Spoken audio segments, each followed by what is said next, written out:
everything's going wrong for me today, guys. Like, I don't know what it is. What's I just the problem, feel like that. man? Feel like what's that terrible, no good, bad day kid that's just everything goes wrong for him. Is that I feel like that's me today. a dude. kid? Oh yeah, that's you. May not end well. Keep me away from all the knives and stuff, dude. You just You're need gonna a kill fresh yourself? cup of coffee. Or what? Come on. Wake up, Welcome back dude, to another wake up. episode of Toon Talk TV, the number one animated show on YouTube right now. Alex is finally back with us. Dude. It feels good to be is back. dude. It How's feels it good to feel? be back. I know I slept through that last episode. You've been sleeping for 4 weeks, dude. What happened, man? Dude, We all I've need been naps, busy. dude. I've been working. I've been working hard, dude. Burning Making the money. midnight oil. Making money. For those of you that don't know, Al is a stripper, a male stripper that flies around the world and just collects checks, dude. Got to make the money somehow. Cartoons Yeah. just isn't cutting it, dude. That's true. More money. If you're new to the baby. channel, be sure and like, follow, subscribe, and check out our Patreon, patreon.com/We Are The Television. All of this brought to you by We Are The Television. Today, we, in the spirit of animation, in the spirit of all things that we enjoy, we're not going to be giving you a couple of tunes that we are watching, but instead we're going to discuss the upcoming 2023, I think it's the 95th Oscars. By the time this episode airs, the Oscars will be on Sunday, so you'll be able to listen to this pod and then go and see if any of the bullshit that we say actually comes to fruition or even makes sense. March 15th. But yeah, guys, what are your first initial thoughts about the Oscars? Do you like the animated film category specifically? Do you like it? Do you think it's bullshit? Initial Oh, thoughts. dude. I think it's fucking bullshit, man. Oh, yeah. I think, dude, it's just a cool kids crowd. Like the same people just keep getting brought back. Why is Guillermo del Toro in every Oscar show ever? Like, I think I know. I think I have a feeling. So I feel like it's not just a award for necessarily what the best animation is. I think it's more than that. I think it's whose Sucking balls their do we dicks? want to rub? Yeah. Oh, whose yeah. dick do we want to suck? Who do we want to tell the audience this is the best thing to watch? Like, I feel like it's more of like a this is what everyone should be watching, rather than Yeah. truly saying like what the best animation or even movie is. Because I feel like there's always a Pixar some movie sort of is bias every single year. Yeah. Yeah, well, I there's fucking love yeah. Pixar, dude. Don't talk shit about That's Pixar. whose dick I you're sucking is the Pixar peen. I do suck the Pixar dick, dude. I agree with you guys 100%. I do feel part of the nature of the game is whose hands do we have to shake to get this nominated? Because the minute you could stamp Academy Award winner, it just like increases sales. If you're a voice actor on an Academy Award winning film, it just opens the doors for you to get other jobs. So Totally. everyone's greasing the balls and licking the taint, dude. And I feel Absolutely. like it's gotten to a point where they aren't making these movies to make them. They're like, oh shit, I need my Academy Award winner nomination movie Yeah. to make. I was just and about I to feel say like- that. You know it's going to be a nominee the moment you make it. Like, before you make it, you're like, let's make this because it will be a nominee. Like, Well, and, Should we like, for talk instance- about the nominations? Like, do we Yeah, know? yeah, like, yeah, let's can we say- say? let's say all those. Well, we will, but one more thing to that point, because I want to hear Brett's reasoning behind this. But we just said you feel like it's the same people over and over. Pixar, it seems like every year that Pixar puts out a movie, you know it's going to be featured in this category. Yeah. So do you feel that, are they pushing the boundaries of animation at all in anything? Or is it just the same Toy Story over and over and over again? Just a different story. Well, honestly, Pixar has been getting a little bit more watered down than like the earlier like movies, but still, they're great movies, man. I still will say that like at the end of the day, Pixar only makes a film that it's going to be great. I can only think of a few that like were crappy, but all of them, they have a good lesson, and there's a reason for it. They have there's a million people working behind these, even just on the story. I saw a documentary. I think Pixar put out some documentary where like every step along the way, they'll have a scene and then they'll show it to an audience of people. And then that audience of people will rip it apart. And then they'll go back and recorrect it and come back. So at that point, it's like, you better put out something good, or like, how is this even possible? Yeah. But with that being said, it's like no one else has that available to them. They can't make a movie that way. Pixar can because it has so much money, but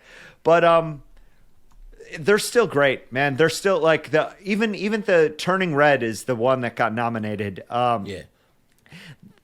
Pixar, they're the way they draw humans, like the anatomy wise, like it's always a little bit of a character, but they generally look the same, and even the characters in this didn't look like the same. So they're still pushing boundaries. They're still like fur, I guess, has just recently in the past few years has been like more realistic to do in that Pixar animated way, like in a 3D way, and it looks great now. To that point, for you, Al, you know, in the animated best animated film, are you specifically, you, Alex, looking at the movie that pushes the animation boundary, or that is a overall good movie, regardless of the animation style? Like, what is going through your head when you look at the category? That's a good question, because I truly think that it's hard. I think most of the time they pick these movies in the sense of what is the best movie that's an animation. And I don't think that that's really how it should be done. I think they should be focusing on the actual animation of the movie and what was so special about that. Because at the end of the day, why can't a best movie of the year be an animation? It's I guess it can, but will that ever happen? No, they're going to put that always under the animation category, and I think that's a problem, because are you really focusing on the animation at that point, or are you just focusing on a good movie that tends to be animated? So in the sense of the Pixar, you're right. You can't fight against a massive entity like Pixar that has that many people working on it. Every aspect of it, the story, the character development, the animation, literally every aspect of it. There's so many people working on it. And not to mention, like, that animation style, it's almost impossible for a small group of people to be doing that. Unless you want to take your lifetime. Even the people who do try to recreate it, the people that do try to recreate it, like I would say their rivals are like DreamWorks, which they're in the category, and I don't know. Sony does a little bit of it. Yeah. Sure, but but you could see the difference in like one, for some reason, like even though they put so much work and there's so many animators in it, it still looks like an off-brand, like generic version of it. Right? Kmart version. So what I was thinking is J.J. Villard. We all know him. Fantastic animator. Puts out a lot of good stuff. Insanely creative, the stuff that he does. So he worked at Pixar. And you know what he had to say about it? He said he was working 6 weeks on just a small little scene, and a lot of the times it would get cut. It wasn't even in the film. So, do you mean DreamWorks? I think he was working at DreamWorks. I thought it was Pixar. Oh, really? All right. So I thought he worked on Shrek, but we could double check that. I'm pretty sure he said Pixar. Let us know in the comments which one he was working at. Yeah. Either way, so you have an insanely creative animation and producer, and you put him in a role where he's just a piece of a bigger machine. And I feel like that sucks some of the creativity out of it when you have to run this all through a massive machine. It's like, are a million heads better than one when it comes to something creative? I don't necessarily that's always the case. Well, I think that is the director's role in order. I mean, if you can, because it's it's up to the director to have a vision and to see it through. So if he has 1 million people to do it or 10 people to do it, he should, or they or whoever should have the that's their job to see that vision come to life. So I wouldn't necessarily say like the machine always destroys it. But I feel like they. But I'm talking about animation in general. Is it pushing boundaries? Is Pixar pushing animation boundaries? Well, they did. I mean, the inception of like Toy Story. They started. Yeah, like that was. They did. But are they now? Yeah. Is it the same thing that you see in Toy Story back from whenever the first Let us know in the comments if you think Pixar is pushing the creative bounds with the animation. But no, like, okay, so we have the list of animated feature films. How do you guys want to do this? You just want to go down the list and we do pros and cons, or do we want to kind of just have a overall discussion on who's going to win? What do we think? How about let's start with the ones that we all saw. Do we? Has everyone collectively seen? Has someone here seen all of them? Anyone seen all of them? I haven't seen all but 2. Well, there's only 2 that I haven't seen.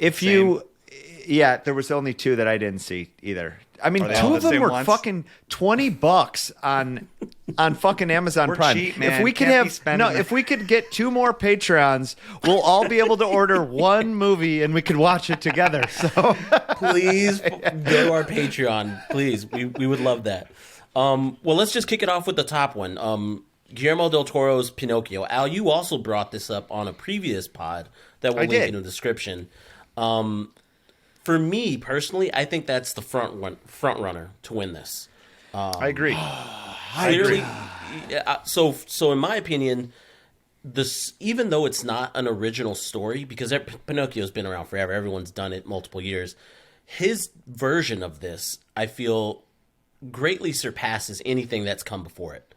One, from an animation standpoint, it's stop motion, which is incredibly hard to do. 2, it has Guillermo del Toro all over it, from down to little details, down to the dark nature and tone. And 3, I think, much like Pixar teaches you a lesson, this one does too, and it teaches you kind of like not to hold on to loss and let yourself grow. But overall, I would say it's a great film and a great animated film at the same time. I agree. I think that. Okay, and I want to bring this back up. If we're talking about best animation, best animated film, or are we talking about best film that's an animation? You're right. This is a film that's the story has been told before. There's nothing crazily special about that, except for he did kind of make it his own, which is pretty damn cool. But as far as animation, I do think that this was a step above. I think this pushed the bounds of animation in the sense where just the art direction, it was still artful, and it wasn't just it wasn't just trying to be something. It was his own. He made something very creative that was his own, and I think you could see that in the art direction and the animation of the film. I think everything that you were saying, like you could see the grit in it. You can see even down to the creation of his Pinocchio. It was a brand new looking Pinocchio, and it, in my opinion, I thought it was pretty damn cool. What do you think, Brett? I agree with a lot of what you guys said. I do. I think it's a bit of a cop out to be able to get. I mean, Guillermo del Toro, it's not so much because how many Oscars has this guy won? I don't even fucking know. But it's a lot. I feel like I see him every fucking year at the Oscars. But so for him personally to get this movie in there, it feels like a notch on his belt. Like, oh yeah, I got like if I get this, I'll have the animation realm. But fuck you, dude. Pinocchio was already a story, dude. What if one of you guys, you got into the Oscars and you made Mickey Mouse 2? Like who the fuck? Like fuck. But exactly, fuck that shit. Exactly. Because would we make it a good movie? Well, I mean, that's hard to recreate and make a really good movie. I think that alone. I think you got a much easier. I think he got a much easier start with a base of a story like Pinocchio. Like I think it's almost the opposite, Brett. I think it's like like, oh, we've seen this. give me a before. movie. Give me a movie right now. I'll change it in 5 seconds and I'll make it good. Serbian film. Serbian film. Okay, but all right. In the end, she's still alive, and they get married, and then he's now married to his child, and then they go up and have a They are alive at the end. They are alive at the end. Do you not remember the end of that movie?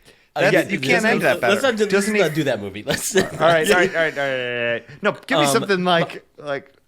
I get what you're saying. That it's a cop out. There wasn't in the way too that many this has already changes. Yeah, but I feel like okay. We're talking more so like it's talking already the hard animation. enough to do something new, and the animation style. But The animation was great. I feel like it looked a lot like James and the Giant Peach from when I was a little kid. I feel like that was a fantastically done film as well. Yeah. I'm just saying was it. I mean, all right. So last time we talked about Pinocchio, I didn't watch it.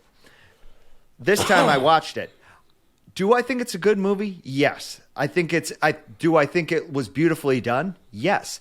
But I feel like there should be extra notches here for getting an Oscar, man. It's like, I feel like writing a movie, like Best Picture, like, dude, it's Pinocchio. We've seen this before. That brings up something good. What do you think it needs to be considered an Oscar nominee? Like, what are the checkpoints that we need to hit? Well,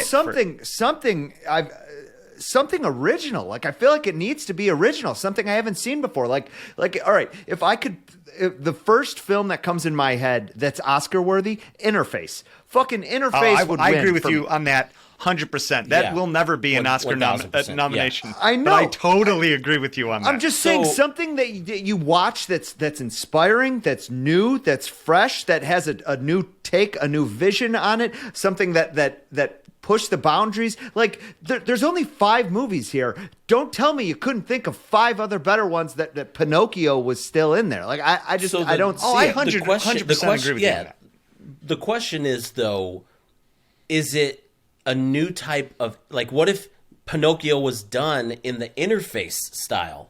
Would that still be best animated film? I'll fucking take it. I'll take it. I'm just saying. All right. Moving. I mean, we don't have to move on right away. But Marcel the Shell with Shoes. Didn't see it. Didn't get to see it. But I saw the trailer, and I'm not saying that this was going to be. I mean, to be honest with you, I thought it was. The trailer looked like a snooze fest. Like, I'm not saying I loved it, but the animation style looked fresh. It looked like something. I wouldn't say I might have seen this style before, but it's not the normal way of going about stuff. I will say that's an original idea. I didn't see it either, but I saw that they've had shorts before, and I think that's definitely an original idea. But I think that goes with the nominee picks. I don't think that they just. I think they picked a little bit of each to satisfy everyone. For me, guys, I'm on a different fence here. I don't even think this classifies as an animated film. Well, I mean, it was humans with a little bitty snail. I'd say the new Ant-Man movie is more animated than this fucking movie. Are you kidding me? Well, it takes place on an entire green screen. I understand. Dude, if Ant-Man won for best animation, I wouldn't be mad. I haven't even seen it yet, but dude, those are two mad. Those are 2 picks already that I think are better picks for nominees. The fucking Ant-Man and Interface. Interface. Hell yeah. I agree with you too. Like, it definitely had an interesting idea, and the way that they went about the animation was kind of cool. I didn't see it either. I don't really think that this is a contender to win. Should we move on to the next one, or we got anything else to say on it? We haven't seen it, so we can't really say too much about it. I don't want to touch it too much. Puss in Boots: The Last Wish. It's the other one I haven't seen. Me neither. I didn't see that one. Oh man, Brett, share this one a new one. Go. I'm ready, dude. I want to. I haven't even seen this. And why the fuck are we doing Puss in Boots, dude? What is that? That's a side character in an already made trilogy or 5 or 4 movies, and now wait. Is this a second movie in the Puss in Boots? Like, yes, yeah, it's the second one. Yeah. It's the second one. It's Antonio Banderas. Like you guys are just picking the same people to win. Fuck this shit, dude. This is the worst. Like, That's a little bit of kind of annoying. Let us know how you really feel, and Brett. it's DreamWorks. It's DreamWorks too. It's like what? Like these people have been they have a shit ton of money, and they're like, for our nominee, we're gonna do a sequel of a character that we already made before, and he's also been in 3 other films, and no one cared about it. Like, who did you guys love? Puss in Boots? No, like I don't. It did. So it does definitely play into that. Whose balls are we greasing to get this one in? Because if you mean to tell me that this is better than something like Interface, which is an insane animated film in its own, I'd be like, you're fucking nuts. Like, you just got the best Hummer of your life. This is why you voted for this one. Yeah. Next on is The Sea Beast, which is available on Netflix. Did you guys give that one a watch? Yes. Yeah. I've seen this one. I did. I saw the whole thing. I stopped 32 minutes in. I wanted to. I really wanted to stop. I actually started this one a while ago, guys.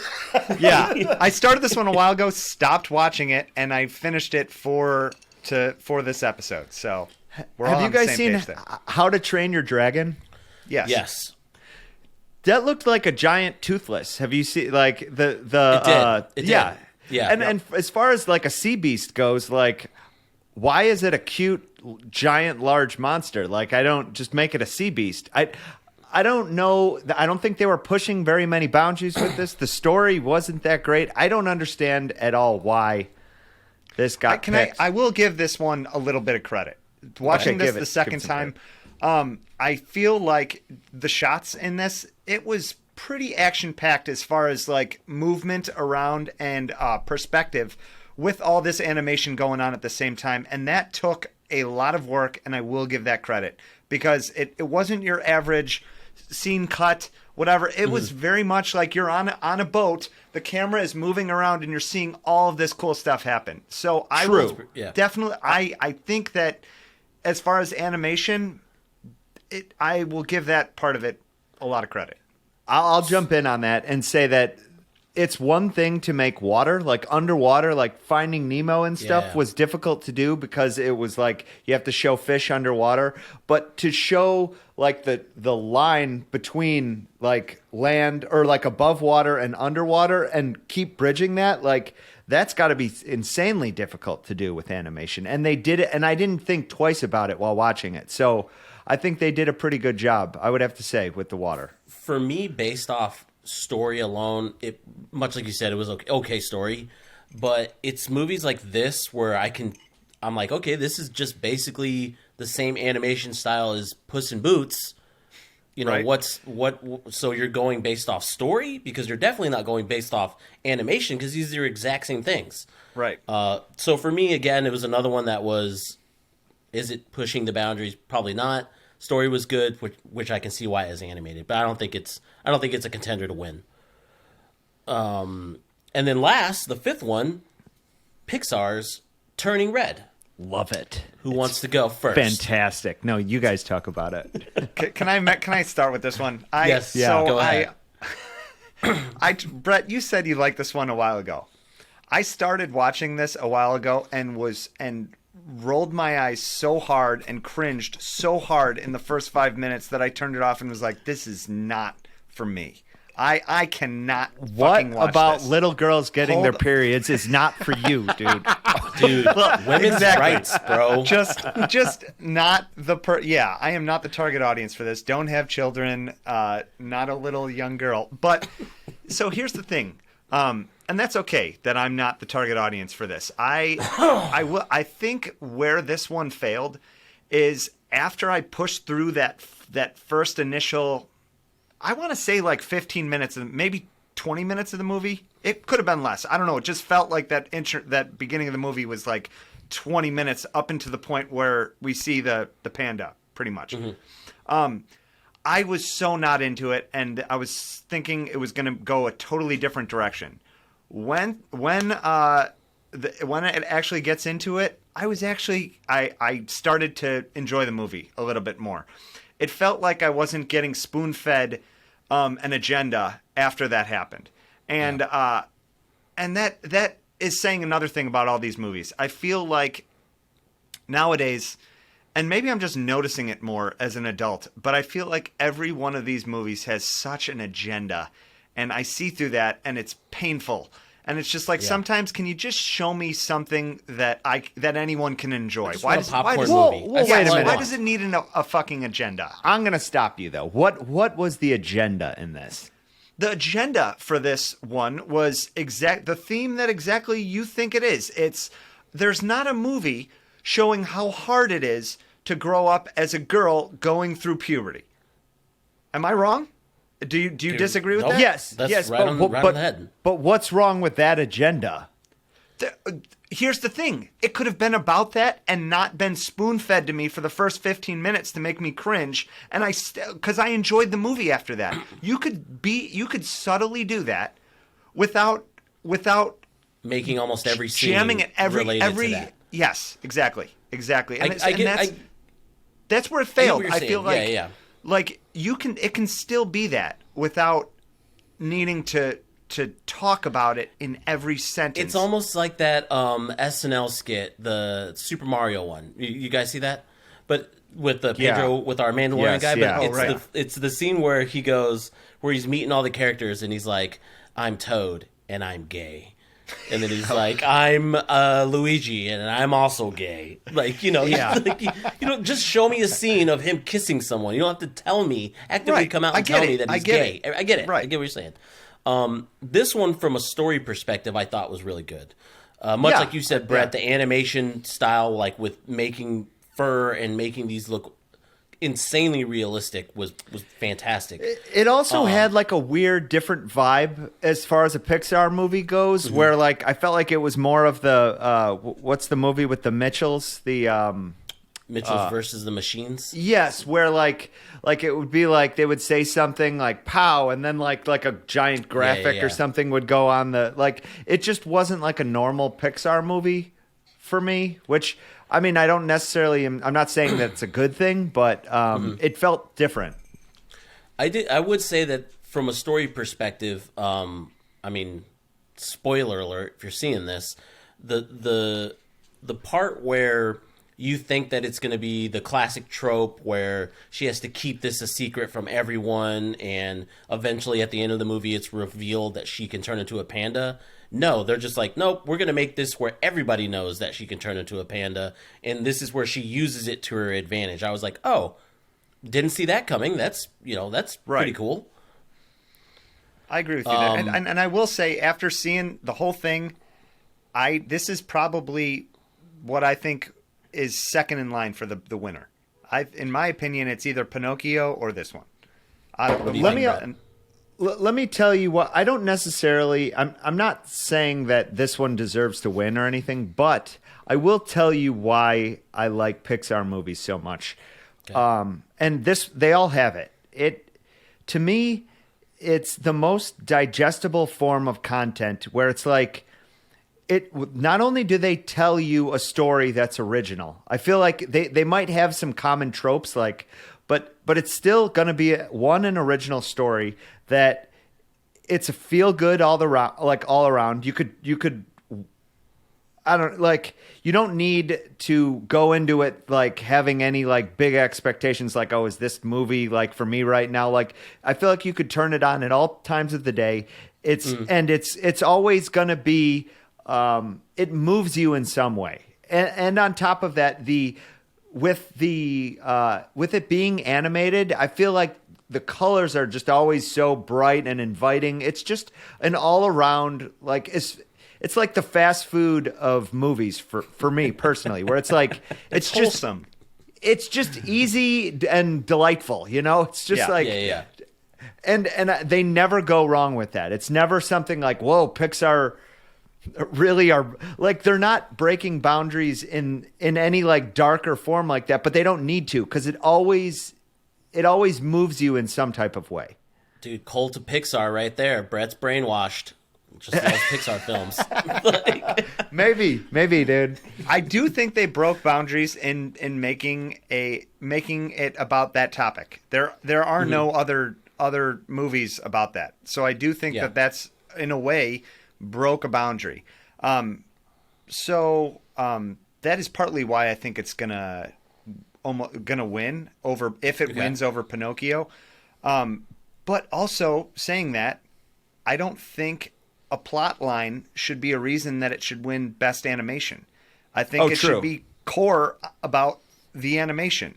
And is this pushing any animation boundaries other than maybe the hair or like the colors or the fur? Like that's the only aspect I heard about it that makes it better or newer pop more. All great questions. So with final guess right here, Al, who's winning Best Animated Film? Pinocchio. Brett, who's winning Best Animated Film? Turning Red. Okay, and I'm gonna go with Pinocchio as well. Let us know in the comments which one you think is gonna win. And but I might change it by the time of your Oscar party too. We're all picking Sea Beast is what we're doing. Netflix, baby, dude. They got whoever has the most money. Netflix. That's who's gonna win. Who buys the Oscar is what this should be called. Yes. Do you guys think that that's a possibility? I really think that might be a massive possibility. I listened to a pod where they were talking about Eddie Redmayne when he played Stephen Hawking and he won like the Oscar. And the people on this pod were like, it was so nuts that he won that. And then one person was like, well, he was at every single Oscar party, shaking all the right hands, putting his face, tickling the balls. And all the people whose hands he shook were the voters. And they're like, all right, well, Eddie Redmayne wins. And that makes sense, That's the way it's greased, dude. That's the way it's greased. Yeah, you're right.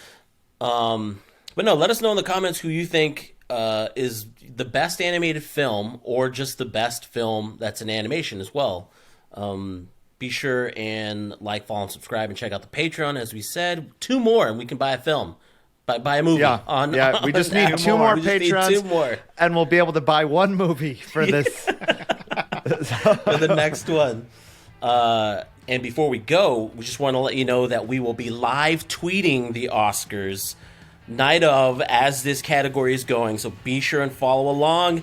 You could find us on Twitter at WeTheTV. Dude, it's gonna be mayhem all over the internet. Get ready.